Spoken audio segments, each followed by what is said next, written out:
What is media literacy? Media are powerful forces in the lives of youth.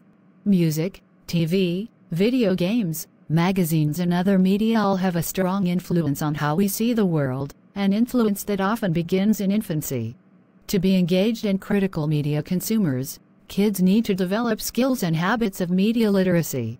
These skills include being able to access media on a basic level, to analyze it in a critical way based on certain key concepts, to evaluate it based on that analysis and, finally, to produce media oneself. This process of learning media literacy skills is media education. The importance of media education in Canada can be seen through the inclusion of media literacy outcomes in provincial and territorial curricula. But defining exactly what media education and media literacy are, and how best to integrate them into the classroom, isn't always straightforward. This section has been created to clarify what media literacy is all about, and to offer practical suggestions to help you make media education happen. What is media education? Media education is the process through which individuals become media literate, able to critically understand the nature, techniques and impacts of media messages and productions.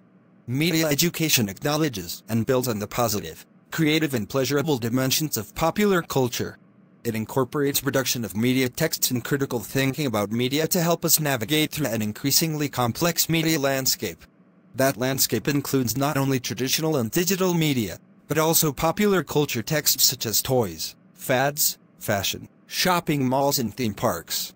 Teachers don't have to be media experts to incorporate media education in the classroom, because it is all about asking questions. For example, who is the audience of a media production and why?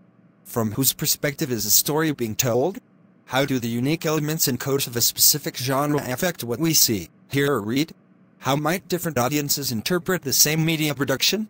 Because media issues are complex and often contradictory, the educator's role isn't to impart knowledge, but to facilitate the process of inquiry.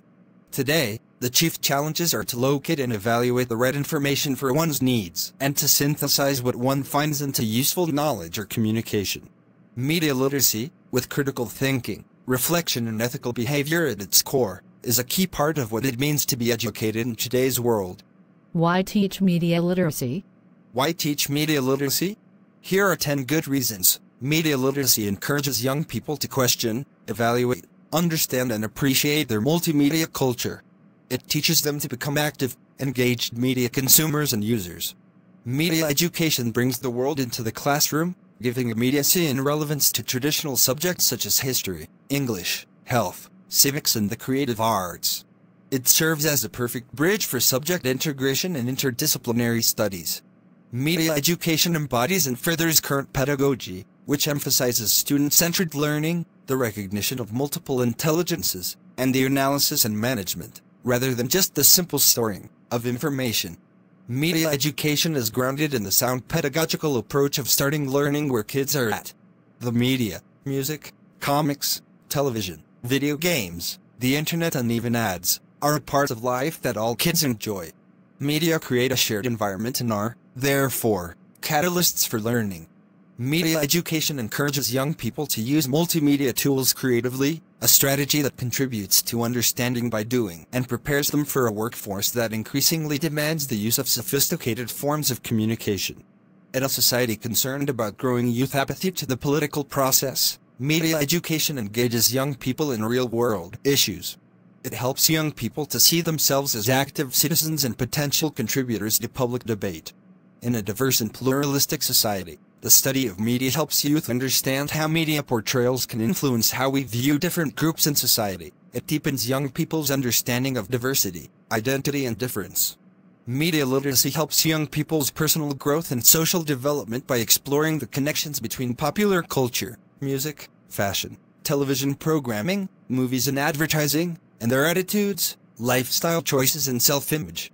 Media literacy helps children critique media representation, teaching them to distinguish between reality and fantasy as they compare media violence and real-life violence, media heroes and real-life heroes, and media role models and real-life roles and expectations. With most Canadian students turning first to the internet for research, media education is an essential component of information communications technology education, assisting young people in developing critical thinking skills and strategies for optimizing searches. evaluating and authenticating information, and examining issues of plagiarism and copyright. Key concepts for media literacy. Media educators base their teaching on key concepts for media literacy, which provide an effective foundation for examining mass media and popular culture. These key concepts act as filters that any media text has to go through in order for us to critically respond. To teach the key concepts to students, see the resources in our Media Minutes program. Media or constructions. Media products are created by individuals who make conscious and unconscious choices about what to include, what to leave out, and how to present what is included. These decisions are based on the creator's own point of view, which will have been shaped by their opinions, assumptions, and biases, as well as media they have been exposed to. As a result of this, media products are never entirely accurate reflections of the real world. Even the most objective documentary filmmaker has to decide what footage to use and what to cut, as well as where to put the camera. But we instinctively view many media products as direct representations of what is real. Ask, who created this media product? What is its purpose? What assumptions or beliefs do its creators have that are reflected in the content? Audiences negotiate meaning. The meaning of any media product is not created solely by its producers but is, instead, a collaboration between them and the audience, which means that different audiences can take away different meanings from the same product. Media literacy encourages us to understand how individual factors, such as age, gender, race, and social status affect our interpretations of media. Ask, how might different people see this media product differently? How does this make you feel, based on how similar or different you are from the people portrayed in the media product?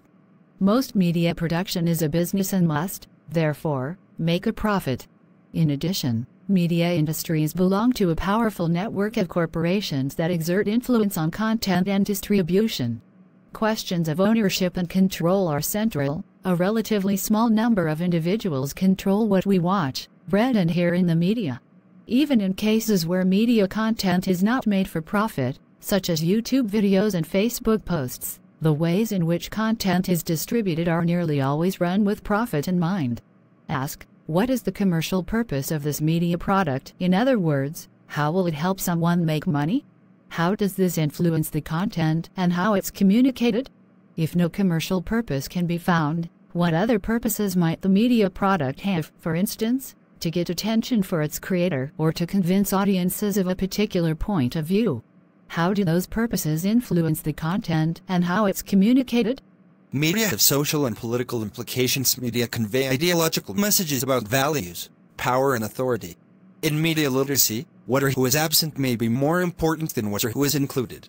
These messages may be the result of conscious decisions, but more often they are the result of unconscious biases and unquestioned assumptions, and they can have a significant influence on what we think and believe. As a result, media have great influence on politics and on forming social change. TV news coverage and advertising can greatly influence the election of a national leader on the basis of image. Representations of world issues, both in journalism and fiction, can affect how much attention they receive. And society's views towards different groups can be directly influenced by how, and how often, they appear in media. Ask, who and what is shown in a positive light? In a negative light? Why might these people and things be shown this way? Who and what is not shown at all? What conclusions might audiences draw based on these facts? Each medium has a unique aesthetic form. The content of media depends in part on the nature of the medium. This includes the technical, commercial, and storytelling demands of each medium. For instance, the interactive nature of video games leads to different forms of storytelling and different demands on media creators that are found in film and TV. Ask, what techniques does the media product use to get your attention and to communicate its message? In what ways are the images in the media product manipulated through various techniques, for example, lighting, mock-up, camera angle, photo manipulation? What are the expectations of the genre, for example, print advertising, TV drama, music video, towards its subject?